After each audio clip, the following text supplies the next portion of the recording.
OTEP, les Kamites, OTEP, les Kémites, OTEP, les panafricains, les panafricanistes, et OTEP, les afrocentristes que nous sommes. Oui, nous sommes ici sur une chaîne afrocentrique et nous avons déjà procédé à une définition de ces trois concepts.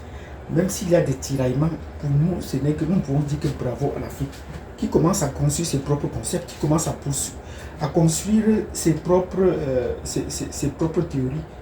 Et la différence ou les tendances, les nuances qu'il y a dans cette prouvent une certaine vitalité. Et nous leur disons bravo aux Africains. Mais nous, ici, nous sommes une chaîne afrocentrique. Et nous disons que la différence avec les autres, les panafricains, c'est qu'ils sont plus dans une idéologie de souveraineté ou de combat, de ramification, d'unification de tous les peuples noirs. C'est ça leur fondement. Alors que les Kémites et les Kamites, ils sont plus dans l'orientation des valeurs historiques de l'Afrique pharaonique pour pouvoir puiser et se développer sur la base de ce qu'ils ont acquis dans l'histoire et se projeter vers l'avenir. Mais nous, les afrocentriques, nous ramenons tout cela dans un seul cadre. Nous plaçons l'Afrique au centre de tous les Africains, au centre de toutes nos recherches, de tous nos débats. Et nous, sur cette chaîne, nous avons dit, nous voulons déjà apporter un plus, une contribution dans les recherches que nous faisons. Parce que nous sommes chercheurs en géographie, comment la géographie peut aider à comprendre l'Égypte ancienne et même aujourd'hui et se projeter vers l'avenir sur le plan de la géographie. Parce qu'on ne peut pas faire l'histoire sans faire de la géographie. Et je vous donne un exemple. Quand on vous parle de l'Égypte pharaonique, les délimitations dont on fait, souvent dont on parle, sont des délimitations faites par les Grecs et les Romains. Parce que l'Égypte, c'est un mot grec, c'était pour désigner ça. Même aujourd'hui, ceux qui sont en Égypte aujourd'hui s'appellent Misraïm, dans la Bible, ils s'appellent Misraïm.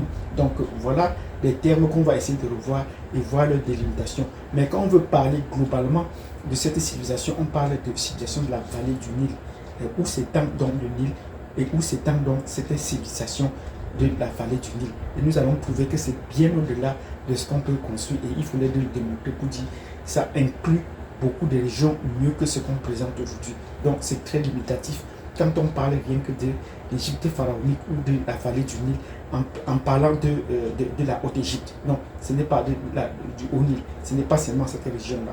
La civilisation allait plus loin. Donc pour la vidéo d'aujourd'hui, nous avons peut-être le regret, ça ne nous arrive pas souvent, de dire que nous avons appris il y a quelques jours que l'ouverture d'une école afrocentrique en Guadeloupe a été fermée. J'apprends la nouvelle alors que j'ai fait un tour en Guadeloupe. Je suis allé en Guadeloupe passer quelques jours de vacances pour découvrir, parce que c'était un territoire qui m'a toujours fasciné, que j'ai toujours compris. Ben, quand je comprends cette nouvelle, ça me gêne un peu. Alors que c'est un territoire français, le préfet a refusé l'ouverture d'une école afrocentrique en Guadeloupe. Vous pouvez taper école afrocentrique sur internet, vous allez voir. La raison, c'est qu'elle ne cadre pas avec les valeurs de la République. Mais la Guadeloupe fait partie de la République ou pas? Les Guadeloupéens font partie de la République ou pas? Ou la République, ce sont les autres, sauf les Africains ou sauf les Noirs? C'est la question que je me pose. Je dis, c'est un combat qui ne fait que commencer.